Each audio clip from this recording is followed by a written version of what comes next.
Hi everyone, my name is Wolfie, and I welcome you to my series on how to play Friday the 13th, the game. In this video, I'm going to teach you how to play as a counselor. Now, unlike Jason, counselors have more of an open experience with the world, where they more have to interact with the world around them in order to get things done. Of course, Jason is there and will be trying to stop you at every turn. So let's start off with the most basic thing in the game: stamina management and making noise. You've got a red stamina bar underneath your minimap, and when you move, it uses up stamina. It's located on the lower right corner of your screen. Now, stamina is used up way faster when you're running than jogging. I suggest you jog, and that be the main way that you move around, as it doesn't use up your entire bar to do so. Because if Jason shows up and you've got no stamina, then you're going to be in trouble. Now, on top of all that, all of your actions and movements make noise. This noise, it can be seen while Jason is using his sense ability. The louder the noise you're making, the easier it is for Jason to see or find you. And running generates a ton of noise, so only run when you have to. Also, swimming in the lake will generate a ton of noise, so don't go swimming in the lake unless you really have to. Even though you can go swimming, it's advised that you don't. Now, when the game starts, your counselor has 3 item slots. Now, these slots are going to be for small items, which can have different uses, but they're all going to help you survive your encounter with Jason in some way. Now, keep in mind that you'll most likely come across a lot more than 3 items, as there isn't just one of each item type.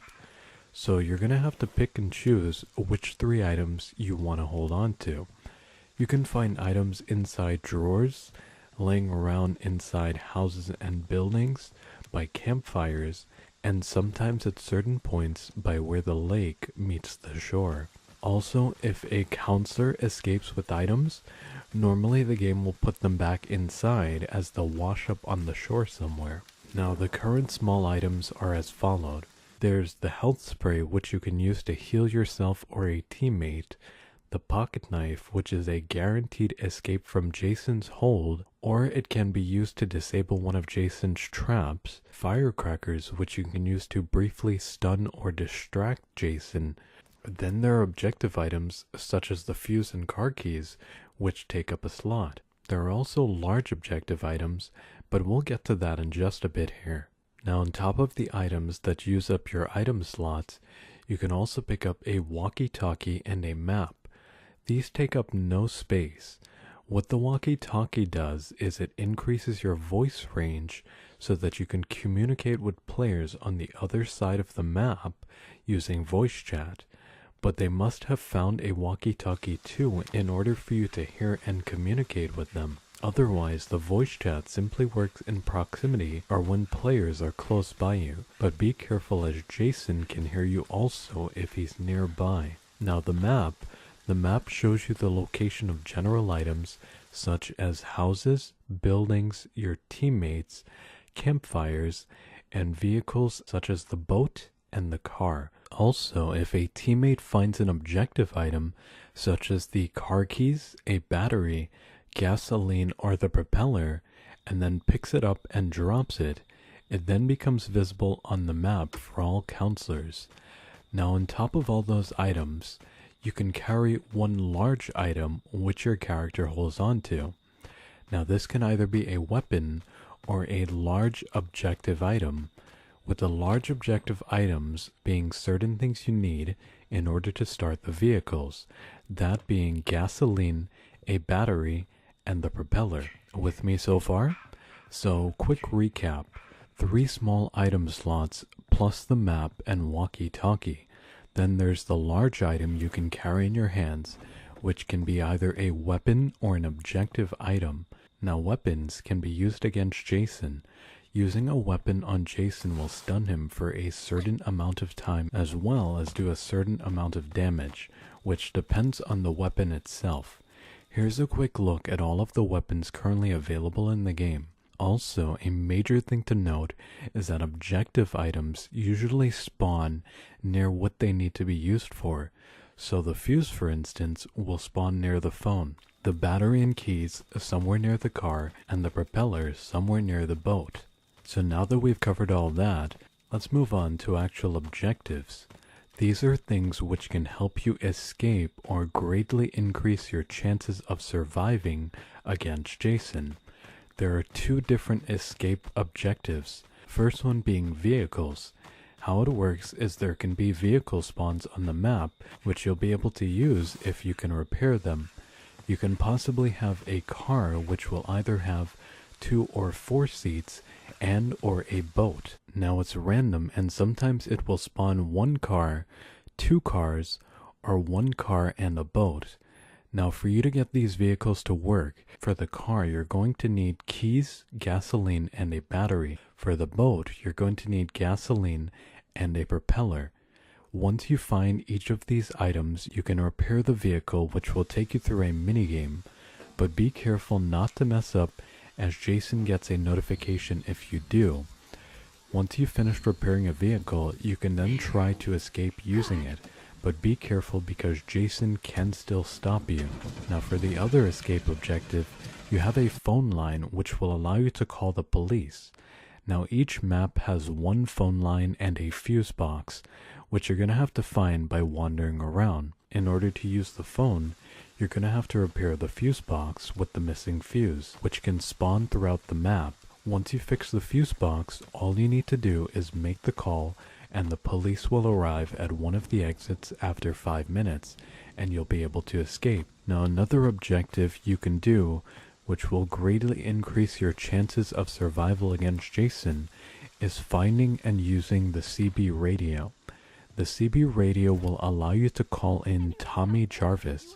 For those of you who are fans of the films, you know that Tommy Jarvis was a major character in quite a few of them. Now when you find and use the CB radio, what happens is a dead teammate will come back as him, and he comes in with a shotgun that has 1 shot.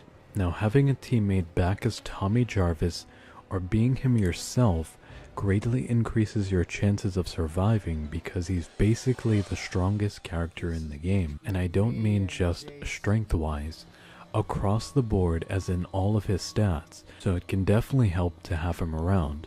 So now that we've covered all that, let's move on to talking about fear. Fear is something a lot of players seem to ignore, or maybe they don't know about it. But this game does have a fear mechanic, which usually works against you as a counselor and for Jason. Now managing your fear can help a ton, because the more fear your counselor has, or the more scared they are, the easier it is for Jason to find and catch them. Because if your counselor is completely maxed out on fear, then you're going to be lighting up like a Christmas tree for Jason when he uses his sensibility. And not only that, but as your fear increases, your counselor will stumble as they run and walk, your stamina or endurance will recharge slower while resting, and at max fear you lose your minimap, endurance bar, and the corners of your screen darken. Now each counselor has a Composure Stat. How it works is the higher the stat, the longer it takes for the counselor to accumulate fear. So a counselor with only 3 composure will have their fear rise a lot faster than a counselor with 7 composure. If you're a solo player that likes to do things on your own, then you're probably going to prefer to pick a counselor with a Composure Stat that's on the higher end. So now that I've explained the concept of fear, let me explain how to recognize it, or the signs counselors will show, which lets you know that your fear is increasing. So when you start your match, your counselor is somewhat at ease and doesn't have very much fear. We'll call this stage 1. So as a counselor's fear increases, they will begin to look a little nervous, and you can see this in their face as they widen their eyes. Their facial expressions will also change as they go through the different stages, ranging from calm to run for your life. Now the thing to look out for, aside from looking at their faces, is them starting to look over their shoulders every now and again. This means that your counselor is gaining fear and is now at stage 2. So as your fear increases even further, this is where penalties such as stumbling and slower stamina recharge starts to kick in. On top of that, your counselor will also make noises, and if in a hiding spot, they'll start to talk to themselves out loud if Jason is nearby, allowing him to hear you. All of this happens at stage 3. Now as your counselor begins to hit max fear, your screen will become gray and darken around the corners. You'll no longer be able to see the HUD or a mini-map and endurance bar, and your stamina recharge is even slower. This is also the point where you'll light up like a Christmas tree when Jason uses his sensibility. This is stage 4, which is the maximum amount of fear. Now on top of all that, the stamina bar is another way to recognize fear building, as it changes color depending on how much fear you've accumulated, starting at a bright red, eventually turning to purple, before disappearing altogether at max fear. So now that you understand the stages of fear, let's talk about the things that actually cause a counselor's fear to increase, and these are in no specific order. Being near Jason. You don't have to see him, just hearing his music is enough for it to start rising. Seeing Jason destroy a door or window, walking through the woods. Not turning on your flashlight while in dark areas. Staying in a house without power. This one of course can be countered by turning on your flashlight. Finding a counselor's body on the ground. This can only happen once per body, and you have a few seconds of immunity to another body immediately after finding one. So if there are multiple bodies right beside each other, your fear won't increase multiple times. Also, going into Jason's shack and seeing Pamela's head for the first time. And the smaller things which can possibly increase your fear slightly, being by yourself, not holding a weapon, and not barricading doors while you're inside of a building. So now that we've explained what causes fear, let's talk about how to manage and or reduce it. Now the first and main way being your flashlight. See that little thing you can click on and off at any time? If you're in a dark area, use it. The flashlight is the #1 tool to help you slow down your fear increasing in dark areas. Also, staying next to an external light source, such as an outdoor lamppost, will reduce your fear. Staying away from Jason will also help with fear management, and so will hiding spots that are near light sources. Now, smaller things that will also help is being near a teammate, arming yourself with a weapon, and barricading all of the doors if you are inside of a building.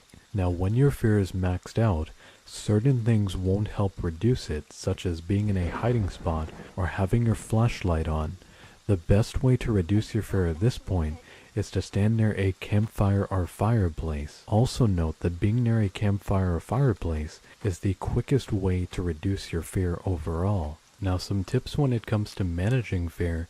Keep your flashlight on at all times until you get used to when you need to turn it on and off. It's better to always have it on than have it off at the wrong times. Try staying on the road and pathways, not wandering off into the woods too often or alone, as that will cause your fear to go up.